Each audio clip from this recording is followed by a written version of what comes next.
Hi and welcome to China Focus. I'm Karen Chang, standing in for Shali Zhang. Last week, a group of Taiwanese businessmen brought several media outlets in Taiwan that were known to be critical of the Chinese regime.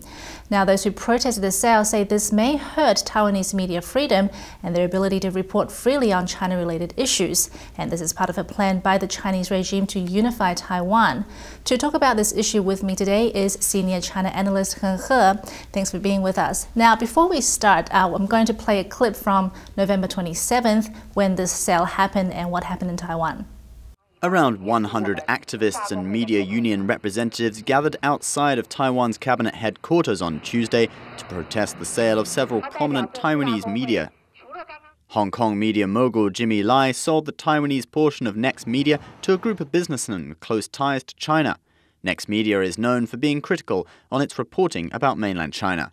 Many Taiwanese people are worried that with the sale, local media will lose its ability to report independently on China-related issues. Over 2,000 Taiwan media staffs have worked for Jimmy Lai for so many years, pursuing democracy and freedom together. However, they were sold to a new employer that has interfered speech freedom many times. It's like a group of democracy activists are sold to the Chinese Communist Party by Jimmy Lai.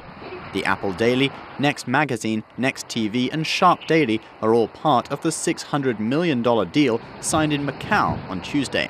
One of the new owners, Tsai Ing-meng, made his fortune selling rice crackers. He expanded his business venture into China and has developed a large Chinese language media conglomerate. Tsai has previously outraged the public with his statements downplaying the Tiananmen Square massacre and suggesting China and Taiwan should jointly claim the disputed Diaoyu Islands with the mainland. The deal has yet to be approved by government regulators, but Taiwanese authorities have indicated they would not block the sale because of competing political views. The owners of Next Media's Taiwan holdings are China Trust Group Chairman Jeffrey Koo and Formosa Plastics Group Chairman William Wong. He He, so the issue in Taiwan is really not the business sale itself, but really the plan that people fear that it's the Chinese regime wanting to encroach upon Taiwan. Is this why there was such a big reaction from the Taiwanese public? Yes, I think so. Because this concerns of freedom of media, freedom express, and other kind of freedom in Taiwan. Because once the Chinese Communist regime control the media, I think already part of the media more or less controlled by the Communist regime, and if more like the media they just bought by the businessmen. That one actually was the only one left in Taiwan, has a relatively not on the Kuomintang side or on the people DPP. On the other side, relatively in the middle, and they report lots of news and the comments which the regime didn't like. So if this media was bought and then controlled more or less, then the freedom of media in Taiwan will be hurt badly. So that's why the reaction of the Taiwan people is very strong. So there's been a lot of criticism on Ma Ying-jeou, Taiwan's president, for his plan to develop closer relations with China, basically to really help Taiwan's economy. Do you think this is part of the Chinese regime's plan to use the economy and the business deals as like a carrot to kind of bring in Taiwan? Yeah, it's not so. I think, or anybody else think this is the case.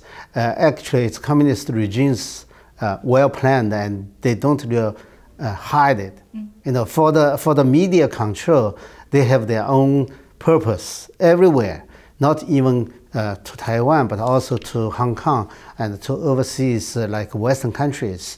They have specific plan, and for different country or different area, they designed a special plan to reach their purpose.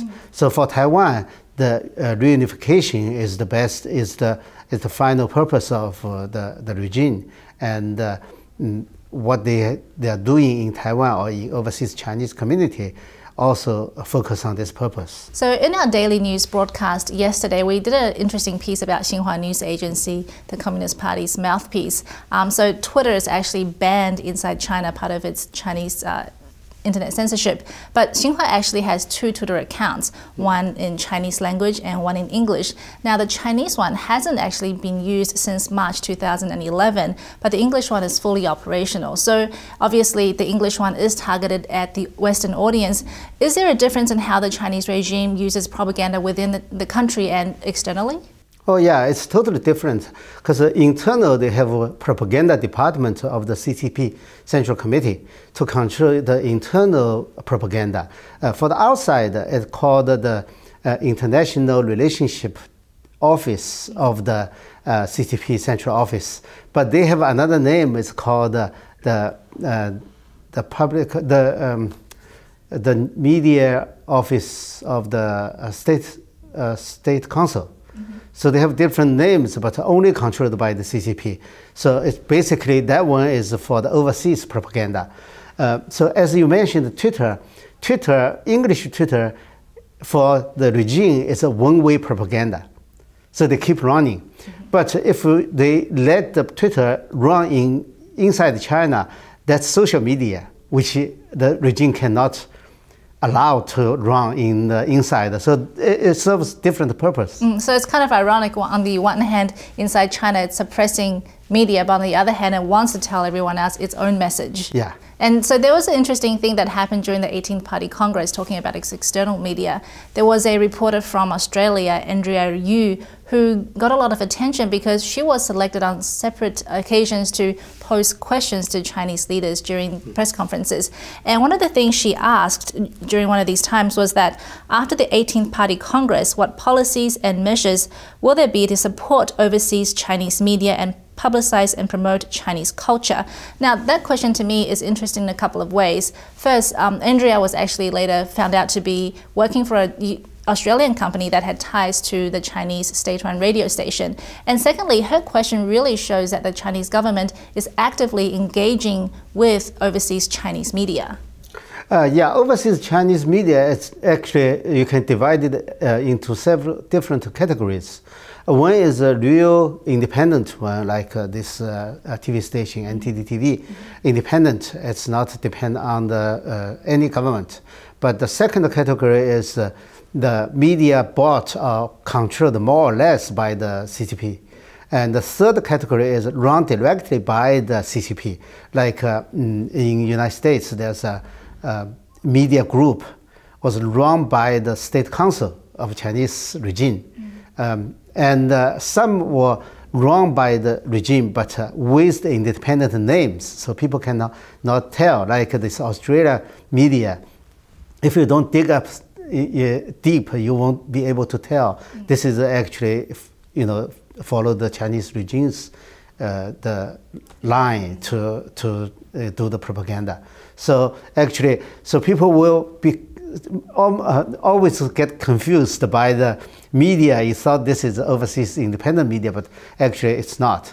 So that's how for the past 20 years, the Chinese regime established their media kingdom all over the world. Before you mentioned that the CCP itself has admitted that it has different approaches with different countries. Can you give me a couple of examples?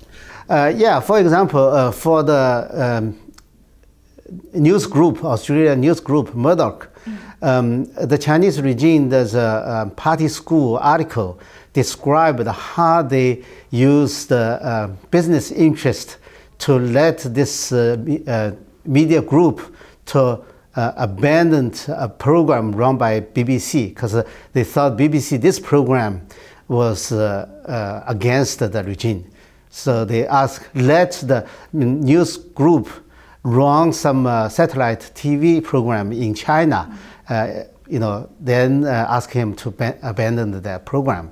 And this is one example. And another example is also about the media. It's Disney. They let the Disney to run business in China, but give Disney some pressure.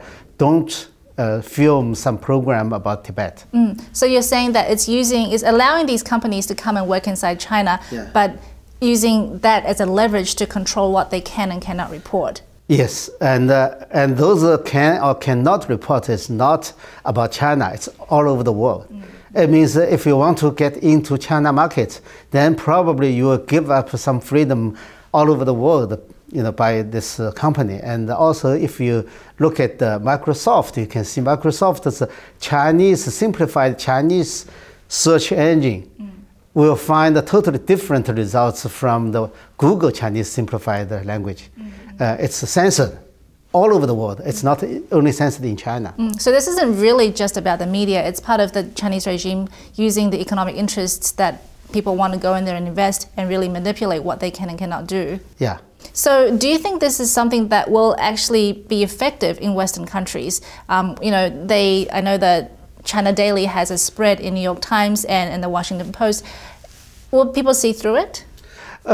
Most people cannot tell the difference because they put on the like New York Times and the Washington Post and said this is advertising, but actually it's very small. You cannot tell. So most likely people will read and thought this is Western media's report. But they still have some propaganda tune. If you read carefully, you can tell the difference. But that's what they want. Actually, more than that is Western media, especially those big media, they want to get into China. So they will self-restrict their report all over the world, more or less.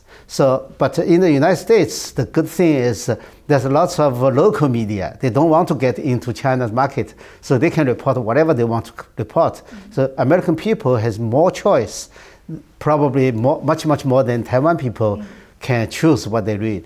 Well, thank you. We're out of time today, so thank you very much for looking into this issue with us today, and thank you for watching. For more on China-related topics, please visit our website at ntd.tv.